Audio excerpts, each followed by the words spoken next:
Dieu aimerait simplement qu'on puisse se rendre compte de quelle est une vie qui compte pour lui, une vie qui a de l'importance pour Dieu, une vie qui l'intéresse au-delà de tout ce qu'on peut imaginer. Quelle est réellement cette vie qui intéresse vraiment Dieu? Et nous allons lire notre texte de base qui est Jean chapitre 9, versets 1 à 3, dans la version Semeur. Oui, c'est bon. Semeur, oui. Il s'agit là d'un passage. En partant, la version Semeur plutôt. En partant, je nous propose la lecture pendant que les médias s'apprêtent. La Bible dit ceci: en partant, Jésus aperçut sur son chemin un homme qui était aveugle de naissance, et ses disciples lui posèrent alors cette question: dis-nous, maître, pourquoi cet homme est-il né aveugle? Est-ce à cause de son propre péché ou de celui de ses parents? Le troisième verset. Jésus répondit: cela n'a pas de rapport avec son péché ni avec celui de ses parents, mais c'est pour qu'en lui tous puissent voir ce que Dieu est capable de faire. On reprend la lecture, on va reprendre encore la lecture une fois de plus, le multimédia. Je reprends la lecture. En partant, Jésus sur un chemin aperçut un homme qui était aveugle de naissance. Ses disciples lui posèrent alors cette question: dis-nous, maître, pourquoi cet homme est-il né aveugle? Est-ce à cause de son propre péché ou de celui de ses parents? Verset 3, enfin, il nous dit, Jésus répondit: cela n'a pas de rapport avec son péché ni avec celui de ses parents, mais c'est pour qu'en lui tous puissent voir ce que Dieu est capable de faire. Ce qui m'a intéressé premièrement dans ce passage, c'est l'état de cet homme. Et nous aimerions tirer quelques expressions pour partager ou avoir la même vision de ce passage que nous venons de lire. La Bible fait mention d'un aveugle né, une personne née aveugle, qui n'a pas vu, qui ne sait pas comment les choses se présentent devant elle. Dès sa naissance jusqu'à grandir, à l'état dont cette personne est aveugle. Ça, c'est une première expression que nous pouvons retirer de ce passage.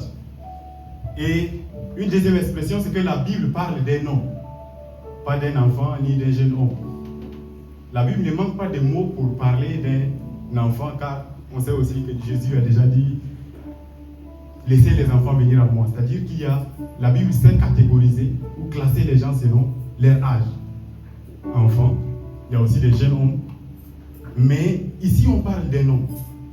Et lorsque la Bible parle d'un homme, au verset 21 du même chapitre, lorsque les gens ont commencé à poser des questions, mais n'est-ce pas votre fils à ses parents qui était aveugle? Comment se fait-il qu'il voit maintenant?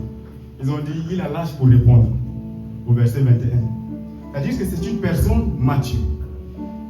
Son âge, je ne sais pas, j'ai essayé de chercher pour comprendre quel âge ou dans quelle tranche d'âge serait-il exactement. Mais je n'ai pas pu avoir, mais nous comprenons par là qu'il a déjà dépassé l'étape d'enfance. Également, je ne sais pas, cette personne peut rester toujours jeune, mais c'est un homme. Forcément, même si on ne donne pas beaucoup, c'est une personne qui a déjà dépassé une vingtaine d'années. Si on peut se permettre, ou une personne peut considérer même comme une personne qui a déjà dépassé 15 ans. Et ce qui nous intéresse, c'est comment est-ce qu'une personne sans sa faute a vécu pendant tous ces temps sans voix. Et la Bible dit que c'est pour que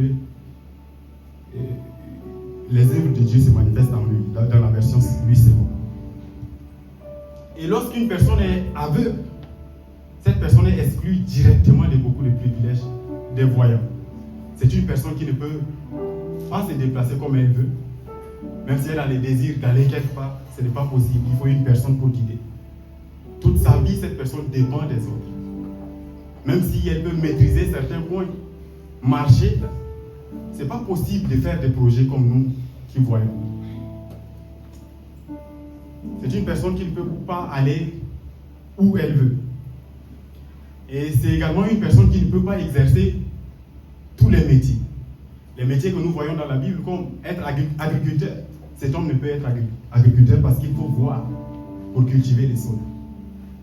Cet homme ne peut non plus être un potier, ni un berger, parce que ce sont des métiers qui nécessitent qu'on puisse voir. Un aveugle peut être berger. C'est une personne qui ne peut non plus être un forgeron. Parce que pour forger, il faut voir. C'est une personne qui ne peut pas faire le commerce non plus. Parce que pour faire le commerce, il faut voir les clients. Quel montant, quelle somme nous donne. Et qu'est-ce qu'il faut vendre aux clients. Donc nous voyons que le fait d'être aveugle pour que les œuvres de Dieu se manifestent en lui a privé de beaucoup de choses. Et lorsqu'on est aveugle également, la chance de se marier aussi réduite. Même si on peut se marier, c'est très rare. Et souvent on finit par être mendiant. Parce qu'on ne peut pas exercer tous les métiers qu'on veut. Raison de son aveuglement, ni sa faute, ni celle de ses parents, mais pour que les œuvres de Dieu se manifestent en lui. J'aimerais attirer l'attention d'une personne pour dire maintenant que parfois, lorsque nous prions, nous disons « Seigneur, fais-moi voir ta gloire ». Lorsque nous voulons voir la gloire de Dieu, il faut aussi se rendre compte que la gloire de Dieu peut nous priver de plusieurs avantages qu'on aurait souhaité avoir. Parce qu'il va vouloir se manifester dans son temps. Serez-vous content si vous passez toute votre vie étant aveugle? Imaginez-vous si vous n'avez pas cette capacité de voir. Serez-vous aujourd'hui ici au Maroc? Serez-vous étudiant? Serez-vous médecin? Serez-vous dans votre emploi actuel? Serez-vous en train de faire exactement ce que vous faites maintenant? Ce n'est pas possible parce qu'un aveugle n'a pas tous ces privilèges. Mais c'est une personne dont la vie a du prix aux yeux de Dieu. Une personne dont la vie intéresse Dieu. Et la Bible ne s'arrête pas qu'à ce cas. Il y a plusieurs cas de personnes qui n'ont pas commis de fautes, des personnes qui n'ont rien fait, mais qui subissent certaines situations juste pour que Dieu manifeste sa gloire. Les autres cas que nous pouvons citer ici, nous allons nous arrêter juste sur le cas de stérilité. Nous avons vu que dans la Bible, il y a plusieurs cas de femmes stériles. Beaucoup de femmes, plusieurs femmes mères des grands prophètes, des grands hommes de Dieu, qui ont commencé d'abord par la stérilité, qui étaient stériles. Je suis en train de voir comme une personne se rend compte déjà de au moins une femme stérile dans la Bible. On peut commencer par Sarah. Et la Bible dit que Dieu n'a pas rendu Sarah, entre-temps Sarai, stérile. Mais elle-même s'est rendue compte dans Genèse chapitre 16, verset 2, qu'elle a dit « L'Éternel m'a rendu stérile ». C'est une personne qui se rend compte que ce n'est pas par sa faute, mais c'est Dieu qui l'a rendu stérile. Un deuxième cas, c'est le cas de Rachel, dans Genèse chapitre 29, verset 31. La Bible ne dit pas que Dieu l'a rendu stérile, mais elle dit que Dieu a rendu sa coépouse féconde. C'est-à-dire sa coépouse peut mettre au monde, mais elle non. C'est-à-dire que même si Dieu ne l'a pas rendu stérile, on ne peut pas se permettre de dire on sait que Dieu a rendu une autre personne féconde, mais pas elle. C'est-à-dire qu'il y a cette capacité que Dieu pouvait donner, mais Dieu a refusé. Donc on voit maintenant un troisième cas, c'est la mère de Gédéon, dans Juge chapitre 13, verset 2. Gédéon était juge en Israël qui devait venir accorder une grande délivrance. Mais sa mère au début était stérile. Sa mère ne pouvait enfanter, elle était stérile. Et nous voyons aussi un autre cas qui est le cas de Anne. Anne qui est la mère de Samuel. Au temps du sacrificateur, Élie, pas Élie le prophète. Anne était une femme qui a cherché. Pour le cas d'Anne encore, c'est pire. La Bible a dit clairement que c'est Dieu qui l'a rendue stérile. On peut nous donner 1 Samuel chapitre 1 verset 5. La Bible dit clairement que mais il donnait à Anne une portion double, car il aimait Anne, que l'Éternel l'a rendue stérile. Ce n'est pas un hasard, mais c'est Dieu qui l'a rendue stérile. Et pour finir, le cas de la mère de Jean-Baptiste. Jean-Baptiste, dont la Bible dit un grand homme. Mais sa mère était d'abord stérile. Et lorsque dans Luc chapitre 1, verset 7, la Bible parle de ce couple comme un couple qui observe la loi, qui observe les commandements de Dieu. On ne sait pas par quelle faute, mais la femme est stérile. Et pourquoi est-ce que je m'intéresse beaucoup plus au cas de stérilité? Il y a beaucoup de problèmes. Des hommes de Dieu qui n'ont rien fait, mais on les cherchait pour les tuer. Même le cas de notre Seigneur Jésus, il était venu pour sauver, mais il y avait des hommes qui étaient contre lui. Mais le cas de stérilité nous intéresse particulièrement pour quelques raisons que nous allons voir maintenant. Premièrement, où nous allons voir que les conséquences sociales. C'est-à-dire, lorsqu'une personne est stérile, c'est une personne qui perd la capacité, qui n'a pas la capacité de donner un être. Et être stérile ne passe pas sans avoir des conséquences sociales. Première conséquence, c'est le mépris. Dans Genèse chapitre 16, verset 4. Le mépris, c'est considérer quelqu'un comme indigne d'estime ou de considération.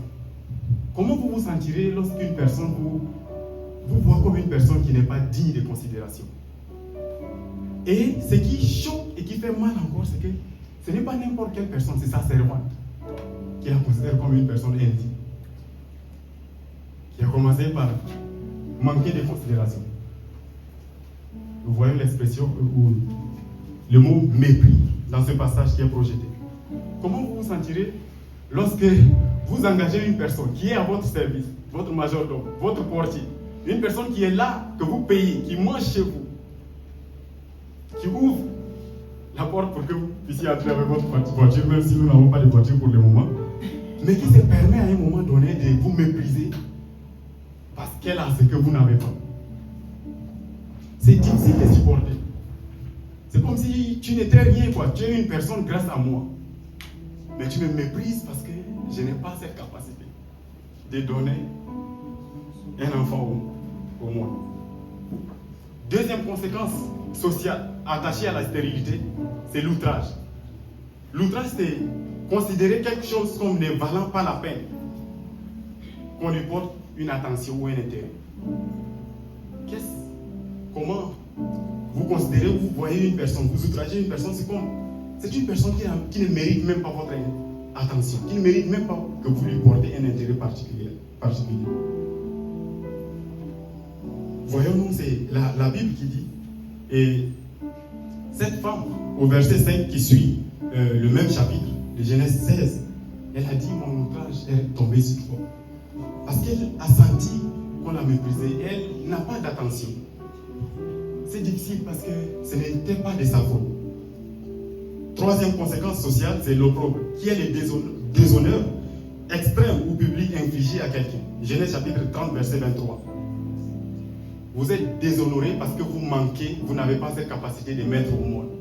Et ce qui fait mal encore, c'est le cas d'Anne, que Dieu lui-même a rendu stérile. Dans le chapitre, au verset 6 de 1 Samuel chapitre 1, Dieu l'a rendu stérile au chapitre 5.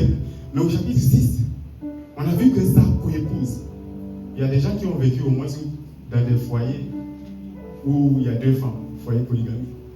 Où il y a des gens qui, même si vous n'avez pas vécu, vous avez vu comment il y a des problèmes dans ces foyers. Et lorsque l'homme prend une deuxième femme déjà, la première se sent quelquefois perdre sa place. La première se voit comme si le mari cherche à la rejeter. Et forcément, il y aura des préférences dans des situations. Si l'homme peut choisir lui pour ses projets, choisir l'autre pour la cuisine, forcément il y aura des préférences lorsqu'il y a deux femmes dans un foyer. Mais lorsque cette femme est encore dans le foyer, malgré qu'on n'a pas parlé des préférences de l'homme, la Bible dit que sa coépouse prodiguait de mortification. Mortification, quand j'ai cherché, c'est un mot que j'ai cherché la définition, j'ai trouvé que c'était un chagrin. C'est un chagrin, une humiliation qu'on fait éprouver à une personne par quelques réprimandes ou par quelques procédés durs et fâchés. Dieu vous rend stérile. Dieu vous prive de quelque chose et les hommes vous font mal de plus. Parce qu'il veut agir à son temps. La stérilité est un cas qui fait mal. Par là, on peut voir quelles sont les situations qui font mal dans les familles maintenant. Des parents qui sont attachés à Dieu, mais qui ont des fils qui mènent une vie qui ne glorifie pas Dieu. Ils ont mal, mais ils ne peuvent rien changer. C'est ainsi. Ils disent, j'aurais souhaité que mon fils soit comme tel. Deviens ami à telle personne. Observe telle personne. Change de vie. Mais rien ne change.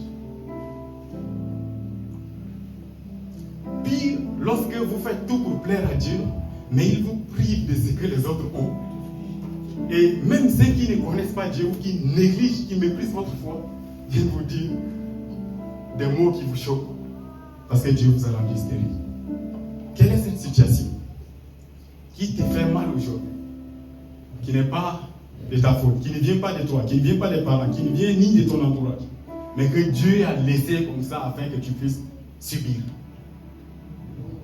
Il n'y a pas d'homme qui vit sans défi. Si c'est le cas, donnez-nous le secret, nous allons essayer de faire comme vous. Mais toujours la souffrance est attachée à une vie.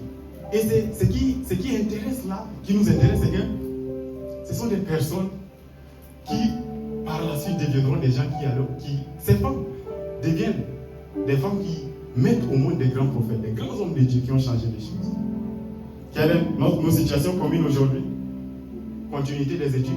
C'est que tout le monde peut avoir facilement, nous n'avons pas.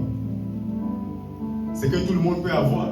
Certains peuvent avoir sans invoquer Dieu comme un emploi, nous n'avons pas. Une situation financière, on ne sait pas pourquoi, mais compliquée, on souffre, on galère. Certains disent qu'il y a des galères qui ne sont pas des galères, mais qui sont des humiliations financières. Vous êtes là, même payer votre bailleur est un problème. Ce qui est minime est un problème. Pour vous, Dieu est là, il vous regarde, vous venez avec nous chaque jour à l'intercession. Chaque jour au culte. Vous êtes programmé aussi à la chorale, mais vous avez des problèmes. Des maladies héréditaires qui sont dans les familles. On se bat, mais difficile. On peut être médecin, mais avoir une maladie incurable dans notre famille. On peut avoir une femme qui n'accouche pas dans notre famille. Pour certains, c'est le mariage. Les gens cherchent le mariage, mais c'est difficile. D'autres on a l'impression que c'est facile, mais certains cherchent, mais c'est compliqué. Pour certains, c'est le voyage. Pour d'autres, c'est la filière. Là, je m'adresse beaucoup plus aux nouveaux. On aimerait faire telle filière. On arrive à l'AMCI, on nous donne autre. On aimerait être à Casa, on nous envoie à Oujda. Quand il fait froid, il fait sérieusement froid. Et quand c'est le moment où il doit faire chaud aussi, il fait tellement chaud. Sérieusement chaud. C'est là où Dieu nous envoie. On aurait préféré Casa parce qu'il y a beaucoup d'avantages. On aurait préféré Rabat parce que c'est la capitale. Et on nous envoie ici, Oujda. Certains aimeraient être au Canada, aux États-Unis, en France. Mais c'est dans cette salle où nous nous trouvons actuellement. Des situations qui nous font mal. Parfois simples, mais qui nous touchent. Et ce que j'aimerais dire à une personne, c'est que lorsqu'il y a des choses naturelles et simples, pour certaines personnes, elles peuvent être des défis pour toi parce que ta vie intéresse Dieu particulièrement. Parce que Dieu s'intéresse à ta vie, il y a des choses que tu vas rater. Tu vas subir. Parce qu'il t'aime. C'est ça l'amour de Dieu. Dis le moins Amen. Amen. Vous allez souffrir. Nous allons souffrir. Mais c'est parce que Dieu s'intéresse à notre vie. Amen. Que faites-vous pendant ce temps où vous souffrez? Pleurez-vous chaque jour? Changez-vous de contact? Oh, cet oncle, avant de venir au Maroc, m'a dit, si tu es coincé, appelle-moi. Tu envoies un message pour expliquer ton problème. Il dit, mais là, on va faire comment? Vous étiez tellement attachés, mais quand tu te trouves dans les besoins, il n'y a personne. Parfois, Dieu nous laisse pour qu'on dépende de lui. On a tellement une liste. J'ai essayé avec cette liste de personnes, mais rien ne va. Maintenant, je vais essayer avec elle. Pour commencer, il y a des gens qui sont très pro même. S'il n'a pas fait signe à son oncle ou sa tante depuis longtemps, et qu'il veut demander de l'argent, il va commencer cette semaine. Bonjour, comment vont les enfants? Aujourd'hui, il va dire les gens. Il va attendre prochainement, il relance encore l'oncle pour prendre des nouvelles. C'est juste pour prendre vos nouvelles. Portez-vous bien, que la grâce de Dieu. Il prépare le chemin pour demander l'argent dans un mois. Malgré ça, on vous frappe, vous avez mal. L'oncle qui vous aime. Qu'est-ce que vous faites exactement lorsque vous passez des moments pareils? Vous préparez des solutions. Première solution, je dois faire ça, chercher de l'emploi. Deuxième solution, je dois chercher à changer de filière. Troisième solution, je dois faire une demande à l'ANCI pour changer de ville. Voici ce qu'on apprend bien. Dieu, entre-temps, il y a des moments où Dieu nous regarde, mais je voulais me permettre un terme, mais il nous regarde, mais ce n'est pas son problème. Faites ce que vous voulez. Mais moi, j'ai déjà décidé. Ouais, faisons comme nous voulons. Et c'est dans les exemples que nous avons lus dans Genèse chapitre 16, verset 2, Anne a pris une décision. Elle a dit à son mari, Abraham, va vers notre servante, Agar. Par elle, oui, je vais dire, et Sarai, entre-temps, Sarai dit à Abraham, voici l'Éternel m'a rendu stérile. Viens, je te prie,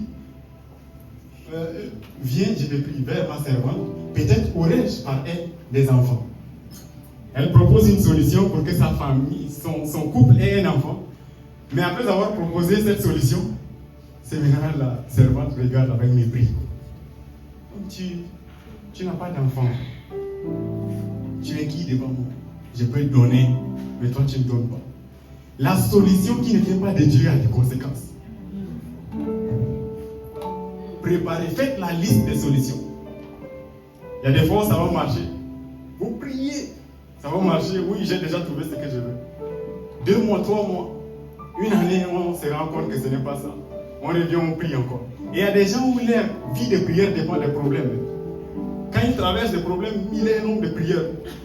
Les jours où il est à l'aise, vous n'allez que vous rencontrer à la fac. C'est fort. Qu'est-ce que vous faites lorsque vous passez des moments pareils? Qu'est-ce qui vous fait mal et comment vous réagissez? Comment vous décidez? Comment vous menez votre vie? Décidez-vous comme Sarai. Va vers elle, nous serons des enfants. Il y aura des souffrances qui vont s'attacher à ça. Rachel dit à son mari dans Genèse 30, verset 1, donne-moi un enfant, sinon je meurs. Mais si elle s'est suicidée, elle allait mourir. C'est ça.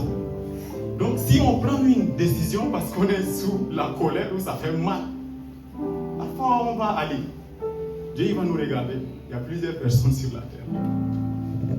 C'est pas pour dire que Dieu nous néglige, mais c'est pour dire que la solution que vous envisagez peut vous coûter. Mais il va vous regarder. Décidez, essayez. Si c'est parce que tu souffres, l'argent tombe, tu dis je n'ai pas volé, je prends, il y a la carte dedans, tu enlèves l'argent, tu traînes, tu viens, on t'attrape. Tu n'as pas volé, mais tu n'as pas donné non plus au propriétaire. C'est là où on va t'enfermer et tu vas souffrir. Ce n'est pas parce que quelqu'un souffre ou il trouve l'argent, il va dire Dieu m'a répondu. C'est l'argent d'une personne. Cette personne aussi a souffert pour l'avoir. Quand vous décidez d'aller de cette manière, Dieu aussi vous regarde, vous allez subir les conséquences qui vont avec. Décidez-vous seul ou attendez Dieu. Il y a certains aussi qui attendent tellement Dieu au point où ils ne font pas ce qu'ils doivent faire. Faites-vous votre part dans l'attente. Et c'est quoi votre part? Qu'est-ce que nous pouvons apprendre aujourd'hui de ces exemples? Pour les uns, la volonté de Dieu est différente de leur propre volonté. Tout ce qu'on a fait n'est pas ce que Dieu attend de nous. Et c'est ce que nous voyons dans Ésaïe chapitre 55, verset 8, où Dieu dit, vos pensées ne sont pas mes pensées, vos voix ne sont pas mes voix. Faites tout. Mais lorsque votre vie a du prix aux yeux de Dieu, vous allez faire, vous allez décider. Mais lui, il a ses pensées, il a également ses voix qui sont différentes de tout ce qu'on peut planifier. C'est pourquoi pendant ces moments, si on ne s'attache pas tellement à Dieu, on prend des décisions qui nous écartent de sa volonté. Combien ont déjà prié, mais au final on dit, maintenant Seigneur, je suis fatigué, donne-moi ce que tu veux. Fais ce que tu veux. Et on vit Dieu agir. Même si au début ça semble être compliqué, avec le temps on voit que ouais, c'était ce qu'il fallait. On a dit, il y a une jeune fille qui dit, mon genre c'est tel, la taille doit être comme ça. Poitrine bombée, musclée, jusqu'à ce qu'elle ne puisse pas avoir un mari. Et lorsqu'elle a dit à sa copine, maintenant je vais faire comment? Après, sa copine dit, il y a un monsieur qui m'a demandé ton numéro. Ça, c'est quand ça ne tient plus déjà. C'est un homme, elle a commencé à expliquer, c'est un homme, attends d'abord, est-ce qu'il respire? Et Dieu lui donne son numéro. Il y a des moments où on se bat tellement, mais arrivé à un moment donné, on dit, s'il S'il respire, ça va.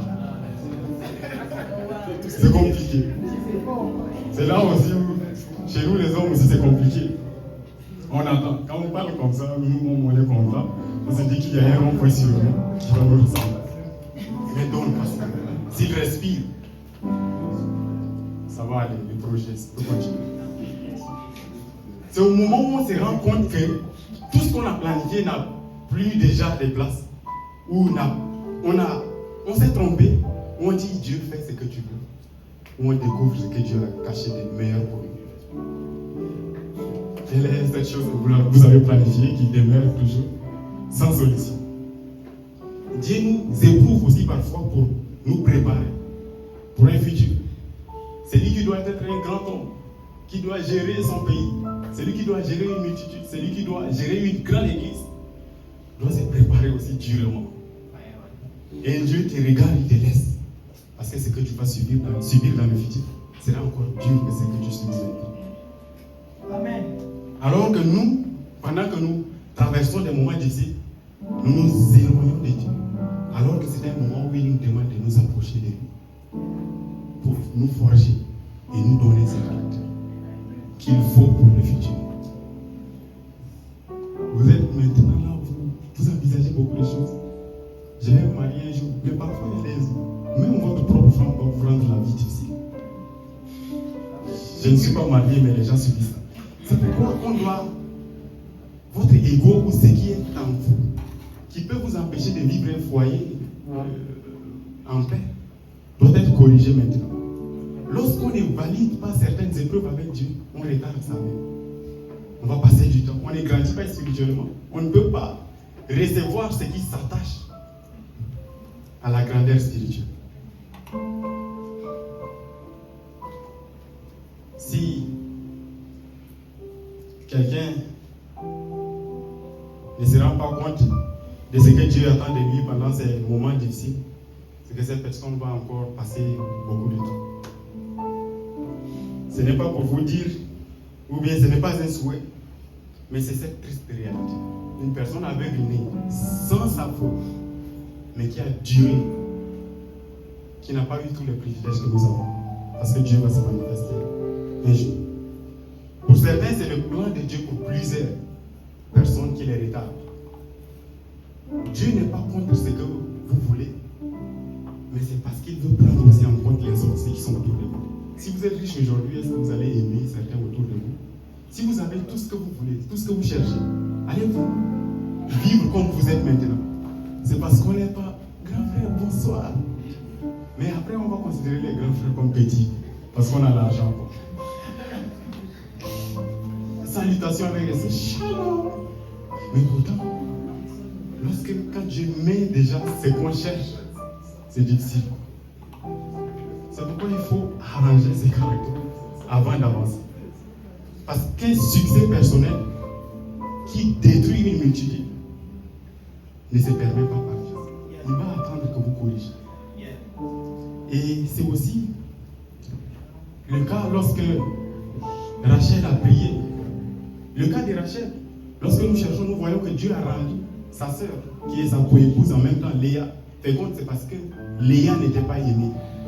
Mais Rachel était tellement aimée. Ce n'était pas la femme même que Jacob voulait. Il a travaillé pour Rachel. Mais chez nous, on ne donne pas la seconde. On donne d'abord la première. On a donné Léa. Et ce que vous ne voulez pas, on vous donne. Il a retravaillé encore pendant 7 ans pour avoir la deuxième. Donc vous voyez déjà qu'il y a un amour fort pour cette deuxième. Qu'est-ce qui se passerait si la deuxième avait des enfants et que la première n'avait pas? Peut-être qu'elle allait beaucoup se plaindre et se suicider. Dieu a rendu l'autre féconde parce qu'elle n'était pas aimée. Parfois Dieu dit, vous attendez, parce qu'il veut voir également les autres.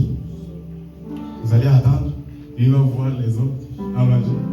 Tu pries pour être grand, mais il dit, attends d'abord, je vais élever l'autre. Parce que le jour où tu t'élèves, il envoie son dossier, tu vas retirer parce que ce gars m'a fait du mal. Il l'élève, toi tu souffres pendant 5 ans, après tu viens, vous restez, vous regardez comme mes collègues dans les yeux. Dieu vous aime, mais il aime également les autres autour de vous. L'aveugle né a passé toute sa vie juste pour que Dieu puisse confirmer aux pharisiens qui ne croyaient pas en Jésus, qu'il est le Christ, puisse confirmer ces jours que cet homme n'est pas un pécheur, même s'il ne respecte pas les sabbats. Mais il vient de Dieu, parce que ce qu'il fait, on ne peut pas faire si on est pécheur. Ça, c'est ce que la suite de la lecture du chapitre 9 nous dit. Donc, ceux qui ont rejeté Jésus ont fini par croire, par cet aveu, que ce monsieur n'est pas un pécheur.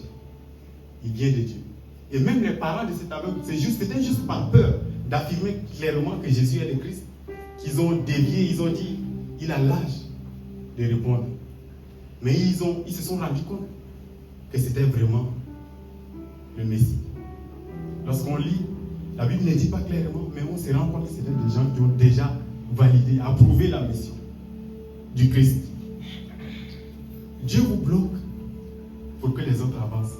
Il vous bloque pour sauver une multitude. Il vous bloque pour changer quelque chose de positif également chez les autres. Seigneur, fais-moi voir ta gloire. Mais cette gloire te prive également des avantages. Cette gloire fait mal. Pourquoi, quand on chante, il faut qu'on accepte aussi ce qu'on peut subir. Nous avançons très rapidement. Anne, au début, avait une attitude. Elle priait.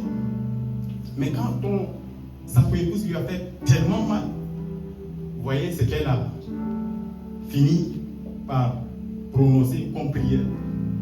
L'enfant qui lui sera donné, c'est 1 Samuel chapitre 11, verset 11. Elle finit par dire que cet enfant, je le consacrerai toute sa vie, tous les jours de sa vie. Tu cherches un enfant, tu cherches l'argent, tu cherches la richesse, mais pour finir par dire, Seigneur, tu m'as donné tel montant, 10 000 dirhams, tu m'as donné 1 million, je n'ai jamais touché une fois, mais je te remets. Parce que pendant ces moments, quelque chose s'est passé pour que je puisse me rendre compte que Samuel qui doit venir ne vient pas pour elle, mais vient pour les autres. Vient pour une mission. Pour certains, Dieu les amène à s'attacher au caractère, à avoir un caractère qui va avec leur bénédiction. Et certains, Dieu prépare pour qu'on soit juste. Dieu nous prépare pour qu'on soit un modèle que lui, il a prédéfini. La Bible dit que ta volonté soit faite sur la terre comme au ciel. On voit par là que parfois ce n'est pas ce que nous demandons qui arrive. Mais dans notre prière, il demande que sa volonté soit faite sur la terre. Proverbe 37-25. Il dit, j'ai été jeune, j'ai vieilli. Et je n'ai jamais vu les justes abandonnés. Il veut que tu sois juste, ni sa postérité mendiant son pain. Ce n'est pas pour que tu puisses avoir ce que tu veux maintenant, mais c'est pour que tu sois juste parce que ta postérité aussi ne doit pas mendier. Lorsque votre vie a du prix aux yeux de Dieu, vous allez subir des choses terribles qui font mal. Ça prend en compte les autres, ça prend en compte votre vie, ça prend également en compte votre postérité. Pour certains, c'est une vraie relation que Dieu attend. Un chrétien qui vit sa relation dépendamment des problèmes, des périodes, des aléas, de tout ce qui se passe autour de lui, à des choses qui doivent s'arranger. Qu'est-ce qui vous attache à Dieu et qu'est-ce qui vous détache de Dieu? Est-ce que vous êtes fidèle, peu importe les temps, peu importe les circonstances? Ou il y a des choses qui peuvent définir votre relation avec Dieu? Le modérateur a parlé de l'écoute de Dieu. Si on demande qui n'a jamais écouté Dieu, même si ce n'est pas tout le monde, une personne dira je n'ai pas écouté Dieu clairement. Si ce n'est écouter une prédication qui parle, on se rend compte que oui, ça vient de Dieu. Mais une relation entre nous et Dieu doit se vivre aussi. Parce que vous ne pouvez pas écouter que les autres. S'il n'y a pas YouTube, vous allez écouter comment? Et certains s'attachent tellement à quelques versets qui sont récités, qui sont répétés dans les assemblées. Lorsque nous confessons nos péchés, il est fidèle et juste. Parce qu'on a tellement répété, tu gardes en tête. Là aussi tu gardes, tu as un verset. Pourtant, ceux qui ont vécu avant nous, certains n'avaient pas les premiers chrétiens. Après la conversion, après le Christ, il n'y avait pas encore de livres qui parlent du temps de la grâce. Mais certains ont vécu déjà. Des chrétiens étaient déjà là. Comment s'est passée leur relation? Abraham n'avait pas de livre, il n'y avait pas de la loi. Pas de loi, Abraham vivait avec une relation vivante. Parce que Dieu parle à Abraham. Moïse, au début, n'avait pas de livre non plus. Mais il rencontrait Dieu. Il écoute Dieu. Il parle à Dieu. Mais une personne qui s'attache à car Dieu a tant aimé le monde, mais qui n'écoute pas Dieu, c'est quelle relation on vit? Et là, chaque fois que ça ne tient pas, c'est Dieu. C'est pas Dieu. Ce n'est pas Dieu. Parce que lorsqu'on connaît une œuvre, on lit un livre, ce n'est pas l'auteur, on ne connaît pas l'auteur, on connaît l'œuvre, on connaît le contenu, on sait ce qu'il a écrit dans ce livre. Mais ça ne fait pas de nous des personnes qui connaissent l'auteur. Allez-vous dire que vous connaissez tous les auteurs, tous ceux qui ont écrit des livres que vous avez lus? Non. Parce que pour connaître Dieu, pour connaître cette personne, il faut passer du temps avec elle. Mais les gens qui finissent, qu'est-ce que David a récité aujourd'hui? Il garde en tête, il rentre. Comment? Qu'est-ce qui se passe dans votre vie?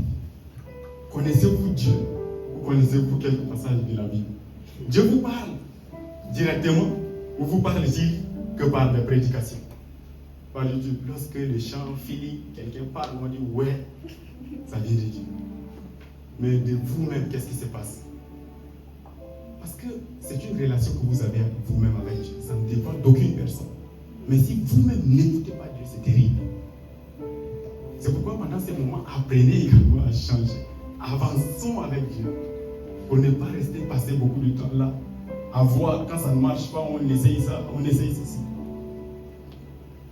L'exaucement de la prière ne dépend pas de la pitié. Ne dépend pas forcément de la pitié.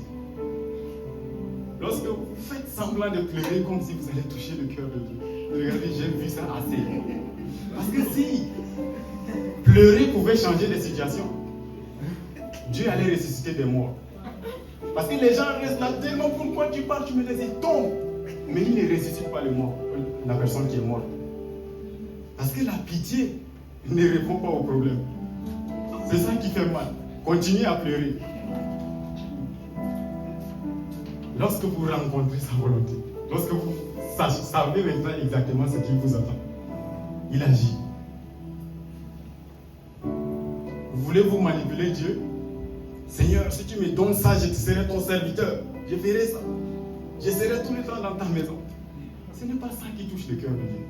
Et ce qui fait encore, ou ce qui positionne Dieu, il est là stable. C'est parce qu'il nous connaît. Quand tu parles, les mots parfois ne comptent pas beaucoup parce qu'il te connaît. Et pourquoi tu ne peux pas l'avoir avec des mots? Parle, exprime-toi, change des phrases, des expressions comme tu veux. Mais il sait que si je te donne, tu ne vas pas me servir. Il y a certains, même s'ils nous demandent de l'aide, on ne va pas les donner maintenant pour qu'ils s'attachent à Dieu, ils vont prier. Parce que les jours où on les donne, on va se croiser qu'à la fin. Et vous alors? Dieu vous fait passer certaines périodes difficilement compréhensibles. Il vous invite à savoir qu'il y a une histoire qui s'attache à votre vie. C'est une preuve même vivante que votre vie intéresse Dieu. Je ne parle pas d'une situation que vous vivez parce que vous avez commis une faute. Mais je parle de ce qui arrive sans votre faute. Ceux qui ne connaissent pas Dieu vous méprisent. Ils ne connaissent pas Dieu, vous méprisent. Vous parlent, vous disent des mots choquants. Parce que vous avez du prix aux yeux de Dieu. Vous devez supporter certaines choses parce qu'il s'intéresse à vous. Vous vous réjouissez lorsque vous vous relevez ou qu'est-ce que vous faites? Qu'est-ce qui change lorsque vous passez des moments difficiles?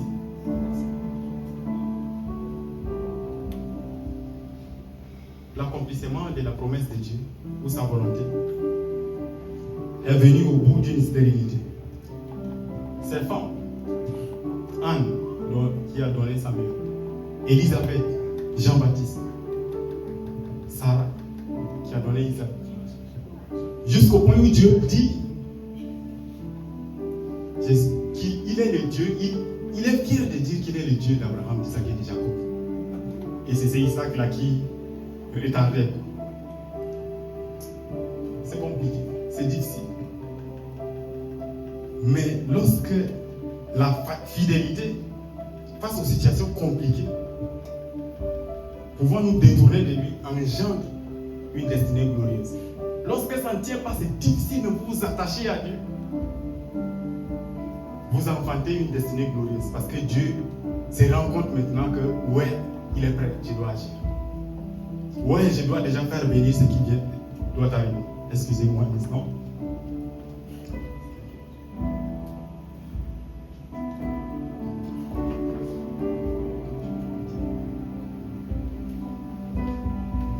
Lorsque vous restez fidèle à Dieu, peu importe les temps, vous engendrez une destinée glorieuse.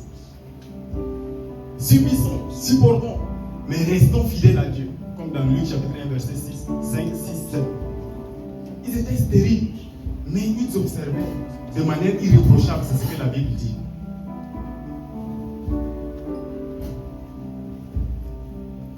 Elle voulait un enfant parce qu'elle avait mal à cause de sa rivale. Mais les choses se sont tournées autrement.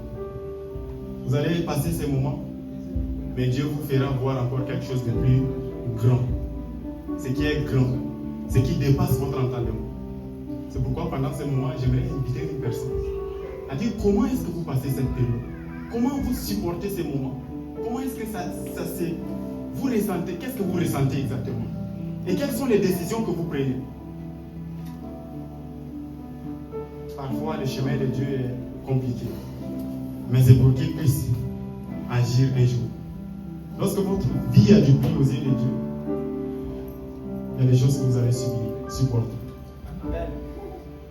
C'est pourquoi intéresse-toi à Dieu de plus en plus lorsque tu passes des moments difficiles. Je vais inviter maintenant la chorale et la personne qui est chargée de conduire le moment d'intercession. J'aimerais t'inviter et parler maintenant à ton esprit. Et tu dis comment tu prends tes décisions lorsque tu passes des moments difficiles. Es-tu content